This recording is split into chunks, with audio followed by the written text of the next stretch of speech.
Hello everyone, कैसे हो तुम लोग। तो आज हम लोग जो है हमारी अभ्यास सीरीज में डे 11 तक पहुंच चुके हैं। इसमें हम लोग आरपीएफएसआई वाले क्वेश्चन कर रहे हैं। जैसे कि तुम्हें थंबनेल में दिख रहा होगा, ये हमारे अपकमिंग रेलवे के एनटीपीसी एग्जाम के लिए इंपॉर्टेंट है, क्योंकि दोनों ही एग्जाम जो है एक ही सेम कंपनी जो है करवा रही है, संस्था कराती है, जिसका नाम है टीसीएस, टाटा कंसल्टेंसी सर्विसेज। ये जो एग्जाम करवा रही है, तो नॉर्मली जो क्वेश्चन है वो भी प्रीवियस ईयर बेस्ड ही रहेंगे। मतलब जो पहले ये टीसीएस क्वेश्चन पूछ चुकी है वही क्वेश्चनों को रिपीट कर रही है। मैंने कल की क्लास में स्क्रीनशॉट लगा के दिखाया था कि एसएससी के क्वेश्चन जो है इसमें इस बार के 2024 के दिसंबर मंथ में जो भी एसआई वाले क्वेश्चन पेपर हुए थे, हमारा एग्जाम हुआ था, उसमें उसने डिक्टो क्वेश्चन ऑप्शन के सहित जो है पूछ लिया था सीधा सीधा।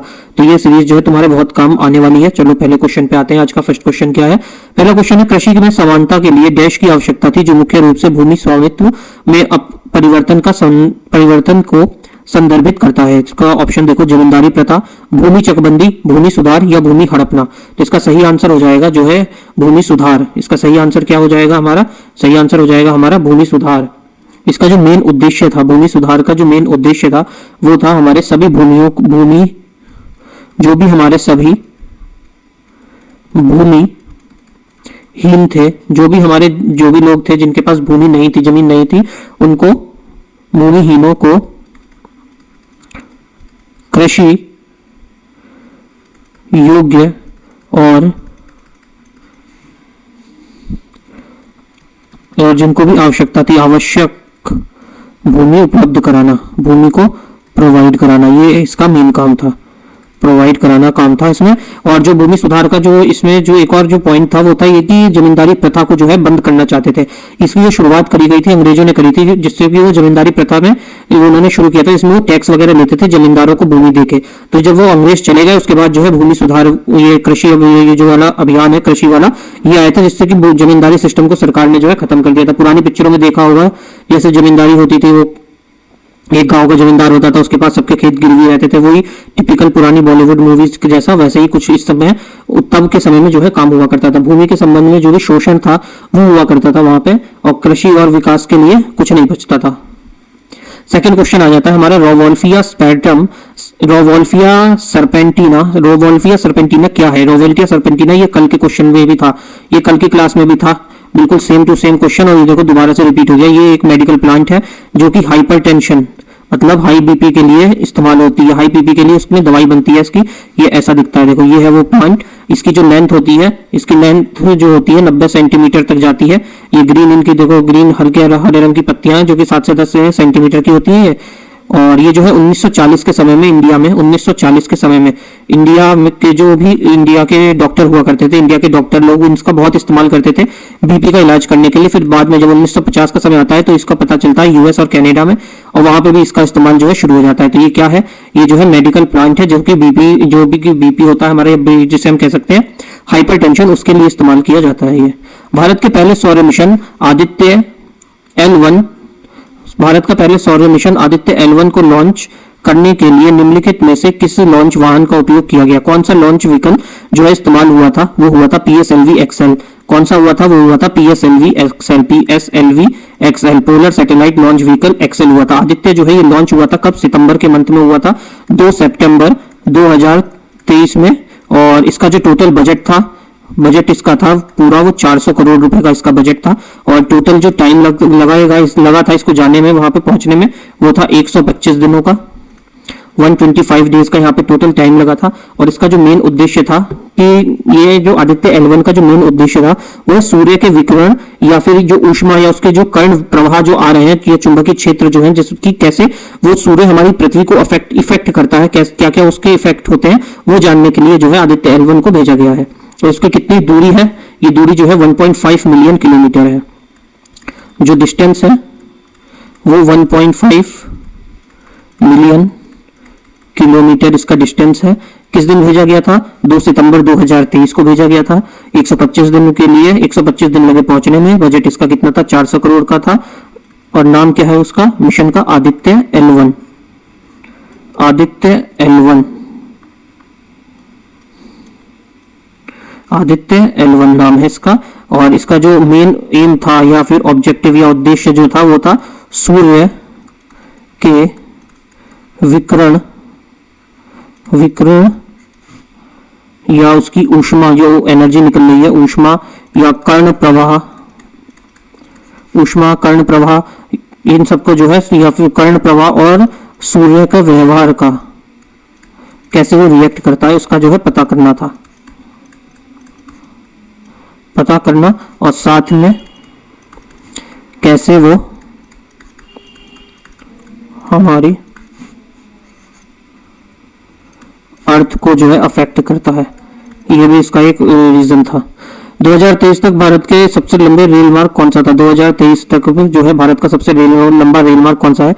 Option A Agartala Bengaluru, option second है डिब्रूगढ़ कन्याकुमारी, ऑप्शन थर्ड है तिरुवनंतपुरम सिलचर, ऑप्शन फोर्थ है तिरुनेलवेली कटरा। तो इसका सही आंसर हो जाएगा डिब्रूगढ़ कन्याकुमारी, जो कि टोटल डिस्टेंस होता है हमारा 4154.1 किलोमीटर का, 1 किलोमीटर का इतना डिस्टेंस होता है टोटल, और इसको कवर करने में टाइम लगता है 75 घंटे 30 मिनट। और कौन सी ट्रेन यहाँ से डायरेक्ट जो चलती है उसका ट्रेन का नाम है विवेक एक्सप्रेस।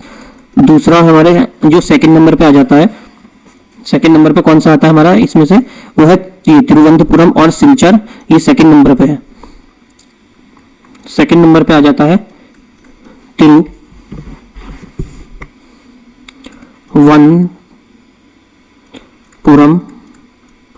तिरुवनंतपुरम से लेकर कहां तक? सिलचर तक है। तिरुवनंतपुरम से सिलचर तक टोटल इसका जो डिस्टेंस है वो है हमारा 3915.5 किलोमीटर का, और इसमें जो हमारा टोटल टाइम लगता है वो लगता है 71 घंटे 45 मिनट का, अगर ट्रेन लेट ना हो। और ट्रेन कौन सी जाती है वहां पे? अरोनाई सुपरफास्ट। कौन सी? अरोनाई सुपरफास्ट एक्सप्रेस जाती है। थर्ड नंबर पे आ जाता है हमारा कन्याकुमारी से माता वैष्णो देवी तक का, कन्याकुमारी से वैष्णो देवी तक का, और इसका जो डिस्टेंस है, कन्याकुमारी से वैष्णो देवी तक का जो डिस्टेंस है वो 3788.7 किलोमीटर का है, जिसको कवर करने में जो हमें टोटल टाइम लगता है वो लगता है 68 आवर्स 20 मिनट्स, कितने? 68 घंटे 20 मिनट लगते हैं इसको कवर करने में। और यहाँ के लिए जो ट्रेन चलाई गई है उसका नाम है हिमसागर एक्सप्रेस। कौन सी ट्रेन है? हिमसागर एक्सप्रेस। अगला क्वेश्चन आ जाता है, निम्नलिखित में से कौन सा ग्लोबलाइजेशन के विरुद्ध है? वैश्वीकरण के जो है वो विरुद्ध कौन सा है? वैश्वीकरण वैश्विक बाजार तक पहुंच बढ़ाता है, ऑप्शन सेकंड। वैश्वीकरण आर्थिक असमानताओं को बढ़ाता है। वैश्वीकरण उन्नत प्रौद्योगिकी के उपयोग को बढ़ाता है। वैश्वीकरण उत्पादों को विविधीकरण को बढ़ाता है। तो इसका सही आंसर हो जाएगा कौन सा इसके जो अगेंस्ट है, ग्लोबलाइजेशन के अगेंस्ट कौन सा है, वो है हमारा ऑप्शन नंबर सेकंड। वैश्वीकरण आर्थिक असमानताओं को बढ़ाता है, ये जो है इसका गलत आंसर है, मतलब ऑप्शन के हिसाब से सही है। जो इसके विरुद्ध है वो यही है कि ये असमानताओं को नहीं बढ़ाता। वैश्वीकरण मतलब ग्लोबलाइजेशन क्या हो गया, मतलब कि अपने बिजनेस को जो है एक्सपेंड करना, ग्लोबलाइजेशन नेशनल लेवल एक लेवल ऊपर ले जाना, आर्थिक असमानताओं को बढ़ाता है ये, ठीक। ये एक तरह की जो अवधारणा जो हमारे समाज में है या संस्कृति या अर्थव्यवस्था को जो है ये संदर्भित करती है। इसका जो इम्पैक्ट पड़ता है ये देखें, क्या इम्पैक्ट जो होता है इसका, इकोनॉमिकल, सोशल, पॉलिटिकल, छोड़ो चलो। निम्नलिखित में से ये पूर्वी बंगाल में मटुआ संप्रदाय के समाज सुधारक डैश ने चांडाल कृषकों के बीच काम किया था। कौन थे वो? गुरु घासीदास, हरिदास ठाकुर, अक्षय कुमार दत्त, ईश्वर चंद्र विद्यासागर। तो इसका सही आंसर हो जाएगा हरिदास ठाकुर। ये जो थे मटुआ संप्रदाय जो था कलकत्ता में, बंगाल में, मतलब बंगाल का जो मटुआ संप्रदाय था, इनके लिए इन्होंने काम किया था, जो कि उस समय लोगों में अछूत लोगों के बीच में रहकर इन्होंने काम किया था। उस समय छुआछूत का समय था, तो छुआछूत में अछूत लोगों के लिए इन्होंने काम किया था, और इनके लिए अछूत लोगों के लिए इन्होंने काम किया था कहाँ पे? चंडाल कृषकों के बीच में है। इन्होंने ही जो है मटुआ संप्रदाय कहलाए, या फिर मटुआ संप्रदाय या मटुआ पंथ जो है, मटुआ संप्रदाय या मटुआ पंथ का भी इन्होंने गठन किया था इन्होंने। और पूर्वी बंगाल में जो हरिदास ठाकुर हैं, इनको जो है मटुआ संप्रदायों का नेता माना जाता है पूर्वी बंगाल में। एम टाइप धातृत्व क्षुद्र ग्रह का अध्ययन करने के लिए नासा का पहला अंतरिक्ष mission psyche mission Kennedy space centre से किस तारीख को लॉन्च हुआ था? कब ये जो है कैनेडी स्पेस सेंटर से ये मिशन जो है लॉन्च हुआ है? ये हुआ है हमारा 13 अक्टूबर 2023 को। किसने किया है? ये नासा ने किया है। नासा के बारे में देख लेते हैं। नासा कब स्टैब्लिश हुआ था? 29 जुलाई 1958 को ये स्टैब्लिश हुआ था। इसका हेडक्वार्टर कहाँ पे है? इसका हेडक्वार्टर है वॉशिंगटन डीसी, वॉशिंगटन डीसी में इसका हेडक्वार्टर है। मैच द फॉलोइंग, ये दो लिस्ट दी है, सिटीज है, या वहां का टेम्परेचर है और ये बताना है कौन सा सही है। पहला आता है पहालगरम, ड्रेस, थार डेजर्ट और त्रिवेंद्रपुरम। देखो थार डेजर्ट वाला क्वेश्चन हमने पहले भी किया था, जो इसका आंसर जो था हमारा वो था टेम्परेचर जो इतना फ्लक्चुएट होता है, वो इसका आंसर था। क्वेश्चन में हमें दिया था कि दिन में जो है 50 डिग्री टेम्परेचर रहता है और रात में 15 डिग्री पहुंच जाता है, तो उसके क्या कारण पड़, उससे क्या कहते हैं, तो वो हमारा फ्लक्चुएशन हो रहा था टेम्परेचर में। जिसने पहले क्लास करी होगी वो रिलेट कर जाएगा। थर्ड का तो ए हो जाएगा। थर्ड का फर्स्ट किस में है, इसमें है और इसमें है। उसके बाद देखो पहलग्राम जो है ये यहाँ का टेम्परेचर जो गर्मियों में होता है वो 20 डिग्री के आसपास रहता है पहलग्राम का टेम्परेचर। तो ये किसमें, फर्स्ट का थर्ड में, फर्स्ट का थर्ड ये नहीं, मतलब ये फर्स्ट वाला ऑप्शन हो जाएगा। पहलग्राम अराउंड 20 डिग्री सेल्सियस। द्रास जो है यहाँ का टेम्परेचर जो है -45 डिग्री होता है और त्रिवेंद्रपुरम का जो टेम्परेचर होता है वो 22 डिग्री तक रहता है। निम्नलिखित में से किसकी राजधानी जो है बनारस थी। बनारस जो है कौन से इसमें से साम्राज्य है जिसने डायनेस्टी कह लें, साम्राज्य नहीं, कौन सा ऐसा वंश है जिसकी राजधानी जो है बनारस में थी। परमार, गढ़वाल, पाल या चहमान। तो इसका सही आंसर जो होगा हमारा वो होगा गढ़वाल वंश। गढ़वाल वंश के जो फाउंडर थे या संस्थापक कौन थे, फाउंड किसने किया था, ये वंश किया था चंद्रदेव ने। और ये इनकी कैपिटल तो यहाँ पे दिखी गई, बनारस इनकी राजधानी थी। और कब किया था ये लोग, कब से कब तक थी, 11वीं-12वीं शताब्दी के समय में थे। 11वीं-12वीं शताब्दी में ये लोग थे और इन लोगों ने जो है कन्नौज को हराकर अपना आधिपत्य जो है स्थापित किया था इन लोगों ने। अगला क्वेश्चन आता है, निम्नलिखित में से कौन भारत सरकार का सर्वोच्च विधि अधिकारी है। इसमें से विधि अधिकारी कौन है सर्वोच्च, भारत का अटॉर्नी जनरल, उच्च न्यायालय का न्यायाधीश, भारत के प्रमुख न्यायाधीश या सर्वोच्च न्यायालय का न्यायाधीश। तो इसका सही आंसर हो जाएगा भारत का अटॉर्नी जनरल। भारत के अटॉर्नी जनरल जो है वो सर्वोच्च विधि अधिकारी हैं, जो कि आर्टिकल आता है, कौन से आर्टिकल के अंदर आते हैं, आर्टिकल 76 और पार्ट 5। आर्टिकल 76 पार्ट 5 के अंदर है। इनका जो काम होता है, ड्यूटीज जो होती हैं वो है हमारे आर्टिकल 76 के एम में, ए कह लें या सेकंड के, फर्स्ट में तो ये है, सेकंड में है इनकी ड्यूटीज के बारे में।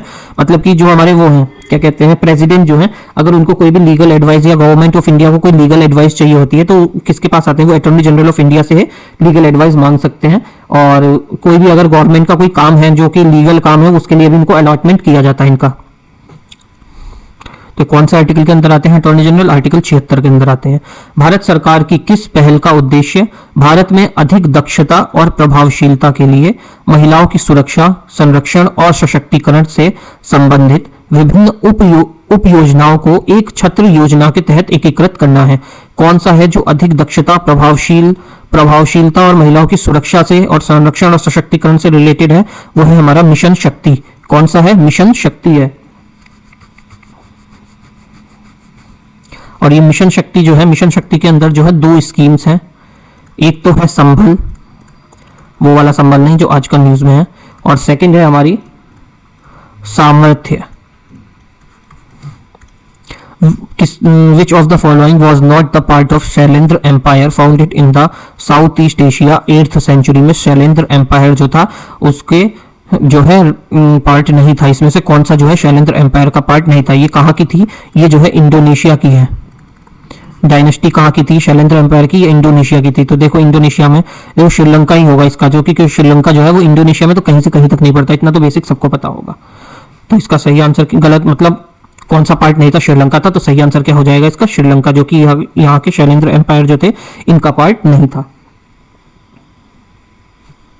और ये कौन से धर्म को मानते थे ये लोग, धर्म कौन सा मानते थे ये लोग, बुद्धिज्म को मानते थे, बुद्धिज्म। और यहाँ पे कौन कौन सा इनके पार्ट था, ये जावा इनका पार्ट था, सुमात्रा, जावा, मलेशिया, ये सब इनके एरिया के अंदर आता था, इनकी डायनेस्टी के अंदर आता था। कांग्रेस के निम्नलिखित में से किस अधिवेशन में पार्टी ने उदारवादी और गरम दल, मतलब गरम दल और नरम दल जो है विभाजित हो गए थे, अलग अलग हो गए थे। तो वो हुआ था सूरत सेशन 1907 में। और ये कौन सा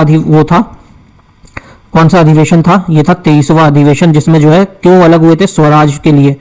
दोनों लोगों की स्वराज की परिभाषा अलग थी, जिसकी वजह से दोनों दलों में वो आ गया था, डिफरेंसेस आ गए थे। स्पेन मई 2024 में किस सदस्य के रूप में अंतरराष्ट्रीय सौर गठबंधन ISA में शामिल हुआ है, वो कौन सा है, किस सदस्य में स्पेन जो है कौन से नंबर पर है, वो 99th है। ISA में जो है शामिल हुआ है। ISA की शुरुआत जो हुई थी, इसकी शुरुआत भारत और फ्रांस, इंडिया और फ्रांस इंडिया और फ्रांस ने पेरिस के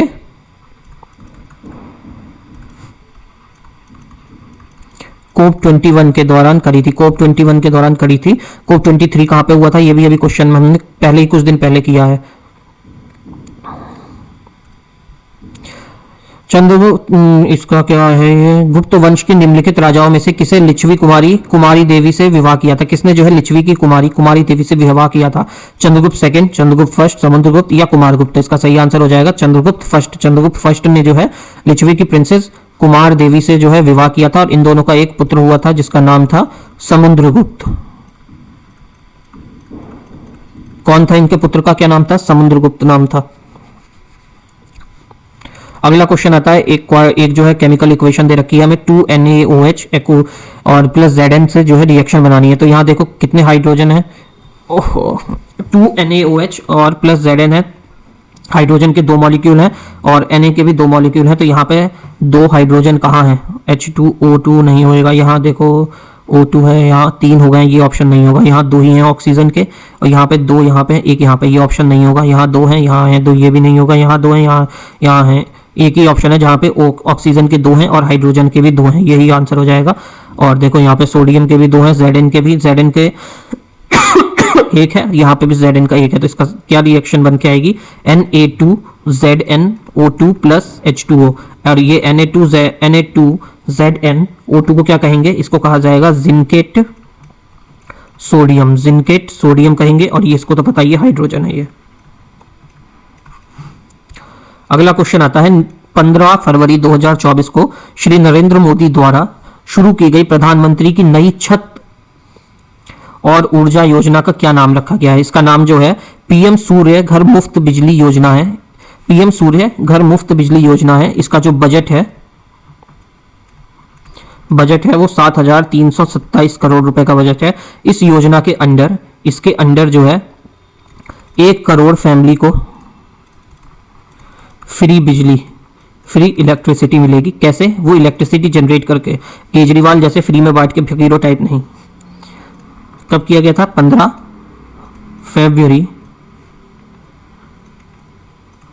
फरवरी 2024 में। और फ्री इलेक्ट्रिसिटी कितनी? 300 यूनिट तक इनको जो है इलेक्ट्रिसिटी फ्री रहेगी। पीएम उज्ज्वला योजना जो है ये 2016 में बलिया में जो है स्टार्ट करी गई थी और ये एलपीजी की योजना है जिसमें फ्री सिलेंडर दिए गए थे उज्ज्वला योजना के अंदर। और सूर्य किरण योजना भी जो है ये सोलर से रिलेटेड है, जो सोलर प्लांट लगने थे उससे रिलेटेड है ये। अब आ जाता है हमारा अगला क्वेश्चन, निम्नलिखित में से किस प्लेटफॉर्म के माध्यम से new India literacy programme NILP शिक्षार्थियों को देश भर में स्थानीय भाषाओं को सामग्री पहुंचाने के लिए प्रोत्साहित करता है? कौन सा प्रोग्राम है? वो हमारे प्रोग्राम का नाम है दीक्षा प्रोग्राम। दीक्षा प्लेटफॉर्म कौन सा है? दीक्षा प्लेटफॉर्म है। इसमें जो है हमें NCERT की जो भी बुक्स हैं वो हमें अपनी लोकल लैंग्वेज में मिलेंगी। लैंग्वेज और लोकल मिक्स कर दिया। वो हमें किस में मिलेंगी? लोकल लैंग्वेज में जो है वो अवेलेबल रहेंगी, जिससे कि हम आराम से उसको पढ़ सकें। अश्विनी वैष्णव जो हमारे रेलवे मिनिस्टर हैं, ने साइबर और कम्युनिकेशन मिनिस्टर भी हैं, साइबर अपराध और वित्तीय धोखाधड़ी में दूरसंचार संसाधनों के दुरुपयोग को रोकने के लिए हितधारकों के बीच समन्वय के लिए प्रौद्योगिक विभाग के डिजिटल इंटेलिजेंस प्लेटफॉर्म DIP को कब लॉन्च किया था? इसको लॉन्च कब किया गया? DIP हिंदी भाई साहब मेरी जय श्री राम है बिल्कुल। तो इसको कब किया गया था? ये किया गया था मार्च 2024 में। मार्च 2024 में जो है अश्विनी वैष्णव जो हमारे रेलवे मिनिस्टर और टेलीकॉम मिनिस्टर हैं, उन्होंने जो है इसको लॉन्च किया है डिजिटल इंटेलिजेंस प्लेटफॉर्म को। इसमें जो है एक इसके अंदर एक चक्षु है, चक्षु करके एक है चक्षु, जो कि हमें फ्रॉड होने से, जो भी ऑनलाइन फ्रॉड आजकल चल रहा है ना, स्कैम या ऑनलाइन अरेस्ट वगैरह, इससे बचाएगा। उसके लिए ये सब जो है लॉन्च किया गया था। स्कैमर बेचारे कहीं भी चैन से नहीं जी सकते। Feeling side for scammers. ये फीचर जो है हमारे साइबर क्राइम जो भी होते हैं उससे बचाने के लिए है। मार्च 2024 में खेल मंत्री जो अनुराग ठाकुर हैं, इन्होंने अंतर्राष्ट्रीय महिला दिवस के अवसर पर विशेष रूप से महिलाओं के लिए कितने राष्ट्रीय उत्कृष्ट केंद्र की स्थापना की घोषणा करी है? कितने की करी है? ये करी है 2। भारत जनगणना 2011 के अनुसार निम्नलिखित में से किस केंद्र शासित प्रदेश में साक्षरता दर सबसे अधिक है, लिटरेसी रेट जो है उसमें सबसे ज़्यादा है, कहाँ पर है? वो है हमारे लक्षद्वीप में। यूटीज में सबसे आगे जो है लक्षद्वीप है, जहाँ का जो रेट है लिटरेसी रेट वो जो है 91.8% है। और जो वैसे है केरल में स्टेट वाइज जो है वो है 94%। केरल में यूटी है, ये तो यूनियन टेरिटरी है मतलब, तो इसका कितना है 91.8% है। स्टेट में फर्स्ट पे है केरला जो कि 94% है, वहाँ पे पढ़े लिखे लोग। और दूसरे नंबर पे आता है हमारा मिजो, अरे पेन चल जा यार। सेकंड नंबर पे आता है मिजोरम, जिसकी जो साक्षरता दर है वो 91.3% है। लोएस्ट कहाँ पे है? आइए ना, हमारा बिहार में 61.8% है बेटा, बूझे।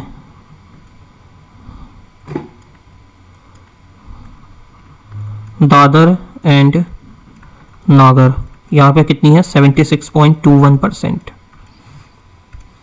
निम्नलिखित में से किस गुर्जर प्रतिहार राजा की अरब के विद्वान सुलेमान ने अपने साम्राज्य को लुटने से सुरक्षित रखने के लिए प्रशंसा करी थी? कौन से गुर्जर प्रतिहार के जो है राजा थे जिसकी विद्वान जो सुलेमान था, अरब विद्वान था, इसने जो है इसकी प्रशंसा करी थी? किसकी करी थी? वो करी थी मिहिर भोज की जो है इसने प्रशंसा करी थी। और गुर्जर प्रतिहार वंश जो है इसको फाउंड किसने किया था? गुर्जर प्रतिहार वंश को जो है फाउंड किया था नागभट्ट ने। नागभट्ट फर्स्ट ने जो है इस वंश को जो है फाउंड किया था। कहां पे? मालवा रीजन में। कहां पे फाउंड किया था? इसको किया था मालवा रीजन में। और जो ये मिहिर भोज है जिसकी तारीफ करी थी सुलेमान ने, ये कब से कब तक था? 836 से लेके 885 तक ये रहता है। ऑलमोस्ट 49 ईयर्स इसने जो है रूल किया था। इसके जो है क्या नाम से भी जाने जाते हैं? भोज फर्स्ट भी कहते थे, उपनाम था इसका। उपनाम क्या था इसका? भोज फर्स्ट भी इसको कहा जाता था।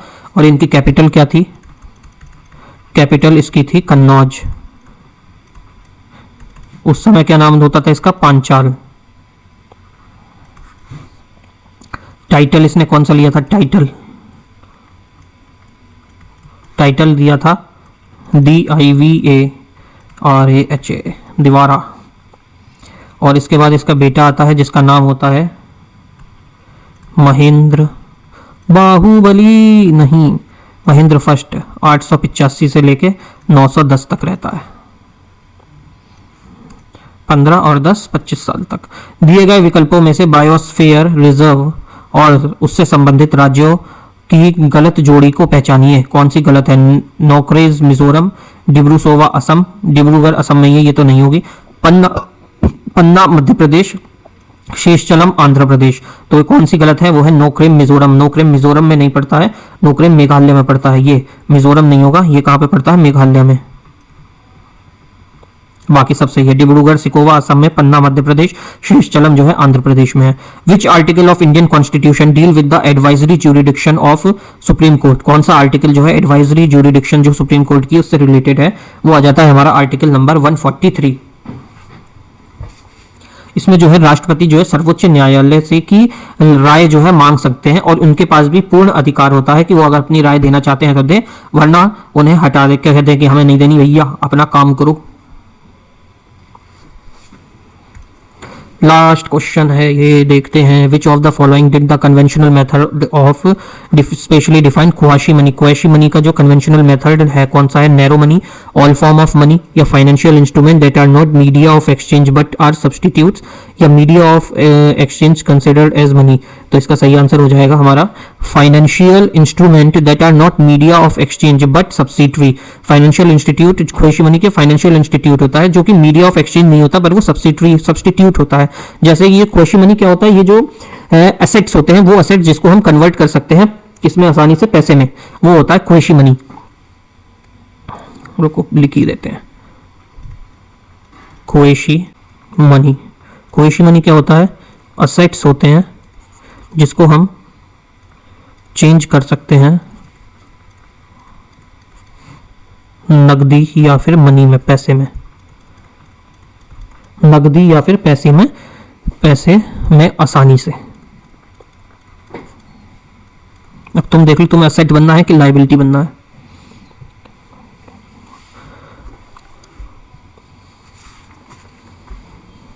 एक क्वेश्चन और बच गया, चलो ये भी देख लेते हैं। सैन्य से सैन्य आदान प्रदान कार्यक्रमों के हिस्से के रूप में भारतीय विशेष बलों की टुकड़ियों की एक टुकड़ी नवंबर 2022 में निम्नलिखित में से किस देश के साथ द्विपक्षीय संयुक्त प्रशिक्षण अभ्यास गरुड़ शक्ति में शामिल थी।